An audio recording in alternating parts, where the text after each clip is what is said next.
Сары өзөндө молчулук болсо, өлкөдө токчулук болот дегендей, чүй боору өлкөбүздүн бардык аймактарынан экономикалык, миграциялык, транспорт агымдары келип жаткан кыргыз элинин уюткусу ырыскы кут конгон борбору болуп саналат.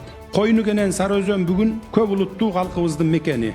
Эми ошол эгин тегини кырманга батпай, жашылча мөмө жемиши дасторконго төгүлүп турган берекелүү Сары өзөн чүйдү иретсиз ой келди үйлөр салынган, социалдык инфраструктурасы өнүкпөгөн конуштарга, бозоргон талаага айландырып алсак, анда биздин келечек муун эч качан кечирбейт. Кечээк эле Совет мезгилинде Токмок Фрунзе шаарынан кийинки республикадагы эң ири өнөр жай борбору болчу. Шаарда ондогон ишканалар күндүр түндүр иштеп турган. Алар чыгарган продукцияларга республикада эле эмес, чет жактарда да суроо талап жогору болгон болчу. Токмок бүгүн соода сатык менен гана эптеп жанын багып калды.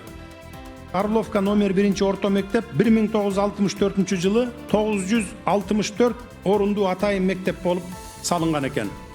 2000 жылы анын төбөсүнөн жаан өтүп, актовый залы колдонууга такыр жараксыз. Спорттук залынын чатыры авариялык абалга дуушар болгон.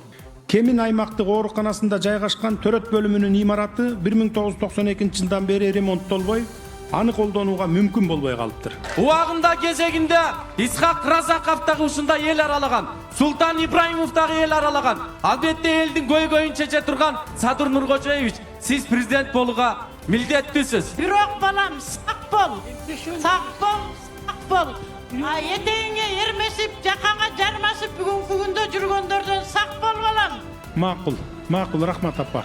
Gelecekte artta kalgan memleketinde alamdaki en güçlü memleketlerine yetkizet degen dilekteriz. Rabbim eli yurtundun gütken dileği kabul olsun. Amin.